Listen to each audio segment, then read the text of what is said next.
رحمة الله تعالى وبركاته. نعمد الله العظيم ونصلي ونسلم على رسوله الكريم أما بعد.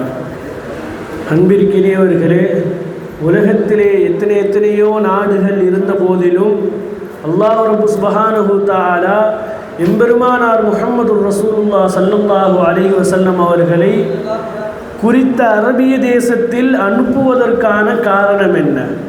எத்தனையோ காரணங்கள் இருந்தாலும் கூட மிக முக்கியமான காரணம் அந்த அரபியர்களிடத்திலே அவர்களுக்கு மத்தியிலே மனிதநேயமற்ற செயல்கள் எல்லாவற்றையும் நடந்தேறிக்கொண்டே இருக்கிறது. அதன் காரணத்தால் தான் நபி ஸல்லல்லாஹு அலைஹி வஸல்லம் அவர்களை மனிதநேயத்தை கற்றுக் கொடுத்து மனிதர்களாக வாழ வைக்க வேண்டும் என்பதின் காரணமாகத்தான் அல்லாஹ் நபியாக அந்த அரபு குலத்திலே பிறக்க வைத்தார்.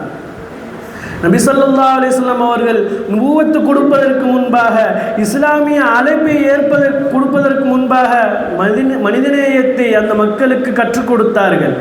கற்றுக் கொடுத்து மனிதநேயமுடைய மனிதர்களாக வாழ வைத்தார்கள். எந்த அளவிற்கு தெரியுமா?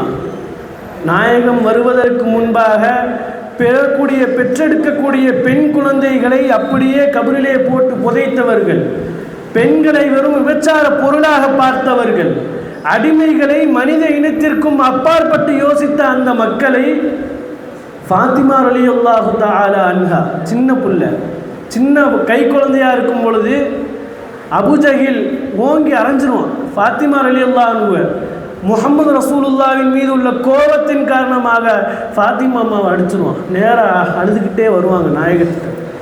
இந்த மாதிரி அடிச்சுட்டா வாப்பா அப்படின்னும் பொழுது ஸல்லல்லாஹு சொல்லுவாங்க, அபூஜஹில் மாமாட்ட போய் சொல்லுமா அப்படின்னு சொன்னோடனே ஃபாத்திமா ரலியல்லாஹு அன்ஹா அழுதுகிட்டே போவாங்க. அபு சுஃபியான் ரலியல்லாஹு அன்ஹு அபு சுஃபியான் ரலியல்லாஹு அன்ஹு அவர்களிடம் சென்றபோது எல்லாவற்றையும் சொன்னோனையும், எப்படிப்பட்ட மனிதர்கள், பெற்றெடுத்த குழந்தைகளை கபரிலே போட்டு புதைத்த மனிதர்கள். உடனே அபு சுஃபியான் ரலியல்லாஹு அன்ஹு கோபமானார்கள். கோபமாகி அந்த பெண் குழந்தையை தூக்கி தன்னுடைய தோளிலே வைத்து வேகமாக அபூஜஹலிடம் சென்று, அறிவில்லை உனக்கு? அறிவு கட்ட நாயானி, முகம்மது மேல உள்ள கோபம் இருந்தா முகம்மதுகிட்ட போய் காட்டு, ஒரு ஆம்பளையா இருந்தா அதை விட்டு சின்ன பிள்ளைய அடிச்சிருக்கே, அறிவில்லை என்று கண்ட மேனிக்கு கடுமையாக திட்டிவிட்டு ஃபாத்திமா ரலியல்லாஹு அன்ஹா அவர்களை அடிக்க சொன்னார்கள். ஃபாத்திமா நாயகம் சின்ன கை, பிஞ்சு கையில் ஓங்கி ஒரு அறை விட்டாங்க அபூஜஹில். அதை அப்படியே ஸல்லல்லாஹு சிரிச்சுக்கிட்டே சொல்கிறாங்க மகிழ்ச்சியோட. நாயகம் கையேந்தி ரப்பிடத்திலே துஆ செய்தார்கள், யா அல்லாஹ் அபூஜஹிலுக்கு, அபு சுஃபியானுக்கு இஸ்ராத்தை கொடு ரஹ்மானே, அபூஜஹிலுக்கு நரகத்தை கொடு ரஹ்மானே என்பதாக ஒரு அபு சுஃபியான் ரலியல்லாஹு அன்ஹுவாக மாற்றியது மனிதநேயம். அந்த அளவிற்கு மனிதநேயத்தை கற்றுக் கொடுத்தார்கள் எம்பெருமானார்.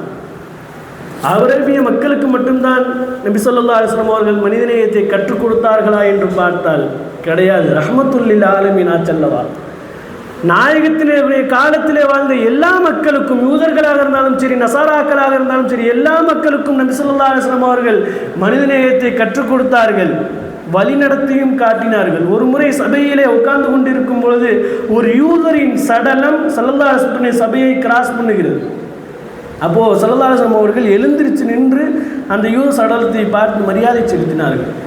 இதை பார்த்த சஹாபிகளும் எழுந்திருத்து மரியாதை செலுத்திய பிறகு சொன்னார்கள், நாயகமே அது ஒரு யூத சடலம், அதற்கு நீங்கள் மரியாதை செலுத்தணுமா? கேட்கும் பொழுது ஒரே வார்த்தையில் நாயகம் முடித்தாங்க, அலைசத்து நஃப்சுக், அது ஒரு உயிர் தானேப்பா, அது ஒரு ஆத்மா தானே. மதத்தை கடந்து, மார்க்கத்தை கடந்து, எல்லா வகையான துன்பங்களையும் விரோதத்தையும் கடந்து நாயகம் மனிதநேயத்தை உச்சகட்டத்திலே நிறுத்தினார்கள். அந்த அளவிற்கு எல்லா மக்களுக்கும் நாயகம் ஸல்லல்லாஹு அலைஹி வஸல்லம் மனிதநேயத்தை கற்றுக் கொடுத்தார்கள். எகிப்திலே கவர்னராக நியமிக்கப்பட்டு அம்ர் இப்னுல் ஆஸ் ரலியல்லாஹு அன்ஹு அவர்கள் இருக்கிறார்கள். அந்த சமயத்திலே அவர்கள் உள்ளூரிலே ஒரு போட்டி நடந்து கொண்டிருக்கிறது. அதிலே கவர்னருடைய மகனும் அவருக்கு போட்டியாக ஒரு யகூதியும் போட்டியிடுகிறார்கள். அதிலே யகூதி வெற்றி அடைந்து விட்டார்.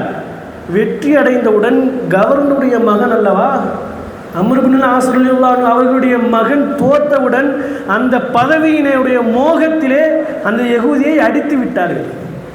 நேராக அந்த யகூதி உமர் ரலியல்லாஹு அன்ஹு ஜனாதிபதிகிட்ட போயிட்டார், முறையிட்டார். உமர் ரலியல்லாஹு அன்ஹு விட்டார். 2 பேரையும் கூப்பிட்டாங்க. உமர் ரலியல்லாஹு அத்தாவும் வரணும், மகனும் வரணும், 2 பேரும் வாங்க.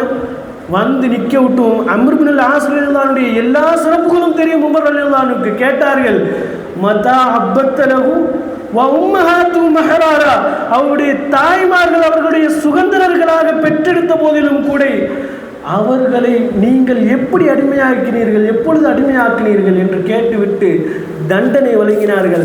அந்த யகூதியினுடைய கையால் உங்கள் 2 நபர்களையும் அடிக்க வேண்டும் என்றார்கள்.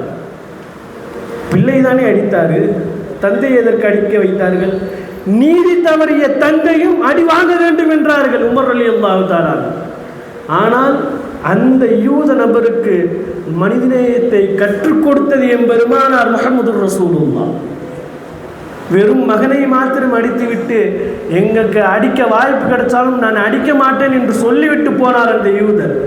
ஆனால் இன்றைய தினம் சீஸ்பயர் என்று போர் நிறுத்தம் செய்யப்பட்டிருந்தாலும் கூட அணு ஆயுதங்களை அப்பாவி மக்களின் மீது போட்டு அவர்களை நாசமாக்கியது மட்டுமல்லாமல், நேற்றைய தினம் ஒரு யூத தளபதி பேட்டி கொடுக்கிறான், பலஸ்தீனிலே உள்ள மக்களில் கடைக்கோடி மனிதன் இருக்கும் வரை நாங்கள் போர் செய்து கொண்டே இருப்போம், அழியவே மாட்டோம், நிறுத்த மாட்டோம் என்பதாக கூறுகிறான். அல்லாஹ் தஆலா சொல்றான் அல்லவா, மன் கத்தல நஃப்ஸன் பிகைரி நஃப்ஸ், ஒரு மனிதனை அவனுடைய தேவையில்லாமல் யார் கொலை செய்வானோ ஃபகஅன்னமா கத்தலன் நாஸ ஜமீஆ, ஒட்டுமொத்த சமுதாயத்தையும் அவன் கொலை செய்தவனைப் போல.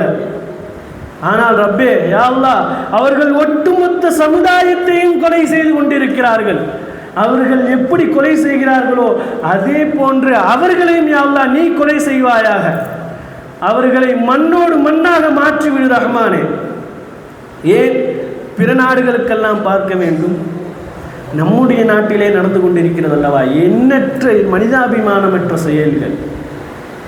ஏன் தமிழ்நாட்டிலே இந்த வாரம் நடந்து கொண்டிருக்கக்கூடிய செயல், அம்மாப்பட்டினம் பக்கத்திலே அருகாமையிலே இருக்கக்கூடிய அந்த அம்மாப்பட்டினத்திலே 2 பணக்கார நபர்களினுடைய கோபம், 2 பணக்கார நபர்களினுடைய சண்டை, அவர்களுடைய ஈகோ சென்னை உச்ச நீதிமன்றத்தை போய் எட்டியது. அவர்கள் 15 வருடங்களுக்கு முன்பாக தாக்கல் கொடுத்தார்கள். அது இன்றைக்கு தீர்வு வந்திருக்கிறது. அந்த ஊரில் உள்ள எல்லா வீடுகளும் எல்லா கட்டிடங்களும் புறம்போக்கு நிலத்திலே கட்டப்பட்டிருக்கிறது, ஒரு குளத்தை சமமாக்கி கட்டியிருக்கிறார்கள் என்று அரசாங்கத்தால் குழு கொடுக்கப்பட்டு எல்லா வீட்டையும் அகற்றணும், எல்லா வீட்டையும் இடிக்கணும். நேற்றைய தினத்திலிருந்து இன்று வரை ஒரு 5-6 வீடுகள் அகற்றப்பட்டு விட்டது, இடிக்கப்பட்டு விட்டது. ஏதோ ஒரு 2 மனிதர்கள் சண்டையில் அந்த 32 குடும்பங்கள் என்ன செய்தது? அவர்கள் இப்பொழுது நடு ரோட்டிலே நிற்கிறார்களே, அதற்கு என்ன காரணம் சொல்ல போகிறார்கள்? அரசாங்கமும் செய்த வேலை 50 வருடங்களாக அவர்கள் நிலவரி, மின்வரி, மின்சார வரி, நீர் வரி என்று எல்லா வரிகளையும் கட்டிக்கொண்டிருக்கிறார்கள். அவர்களுக்கு அந்த அரசாங்கம் ரோடும் போட்டு தந்திருக்கிறது. இந்த இவ்வளவு செய்தும் கூட அந்த வீடை இடிக்க சொல்லி உத்தரவு வந்தோடனே எல்லாத்தையும் இடிக்கிறார்கள் அல்லவா? இது அரசாங்கத்தினுடைய மனிதநேயமற்ற செயல் தானே. இது போன்ற மனிதநேயமற்ற செயல்கள் நடக்காமல் இருக்க நபி ஸல்லல்லாஹு அலைஹி வஸல்லம் அவர்கள் இலகுவான வழிமுறைகளை வகுத்து தந்தார்கள் அல்லவா? லா யுமினு அஹதுக்கும் ஹத்தா யுஹிப்ப லி அஹீஹி மா யுஹிப்பு லி நஃப்ஸி, உன்னுடைய சகோதரனுக்கு நீ எதை விரும்ப வேண்டும் என்று நாயம் சொல்லி தந்தார்கள். நீ எதை உனக்கு விரும்புவாயோ, நீ எதை உனக்கு பிரியமாக உண்டு கொள்வாயோ அதையே உன்னுடைய சகோதரனுக்கும் கொடு. அப்படி கொடுத்தாதான் நீ உண்மையான முஸ்லீமாவே ஆக முடியும், முஃமினாவே ஆக முடியும் நாங்கள் ஸல்லல்லாஹு அலைஹி வஸல்லம். இதை விட மேலாக அல்லாஹ் தஆலா குர்ஆனிலே கட்டளையிட்டு இருக்கிறார், அஹ்சின், நீ உபகாரமாக நடந்து கொள், கமா அஹ்ஸனல்லாஹு இலைக்க, அல்லாஹ் உனக்கு எப்படி உபகாரம் செய்தானோ, மனிதநேயத்தை வைத்து உன்னை உணர்வுகளையும் உடைய உடைமைகளையும் எவ்வாறு கண்ணியப்படுத்தி நடத்தியிருக்கிறானோ அதே மாதிரி கண்ணியமாக நீனும் அந்த மக்களுக்கு நடத்து என்பதாக மேல் உள்ள மக்களை எல்லாத்தையும் கீழுள்ள மக்கள் எல்லாத்தையும் பார்த்து அல்லாஹ் பொதுவாக ஈமானிய கடமையாகத்தானே கூறுகிறான். அந்த அளவிற்கு மனிதநேயத்தை இஸ்லாமிய மார்க்கம் உச்சத்தில் வைத்திருக்கிறது. நம்மெல்லாம் தற்காலிகமான சீசனுக்கு வந்து போகக்கூடிய மனிதநேயம் உள்ள ஆட்களாக இருக்கிறோம். அது போன்று இல்லாமல், சீசனுக்கு சீசன் வந்து போகக்கூடிய மனிதநேயம் உள்ள ஆட்களாக இல்லாமல், வாழ்க்கை முழுவதும் வாழ்நாள் முழுவதும் மனிதநேயத்தோடு வாழக்கூடிய பாக்கியத்தை அல்லாஹ் நமக்கு தந்தருள்வானாக. வாஹிர் தஅவானா அல்ஹம்துலில்லாஹி ரப்பில் ஆலமீன். அஸ்ஸலாமு அலைக்கும் வரஹ்மத்துல்லாஹி தஆலா வபரகாத்துஹு.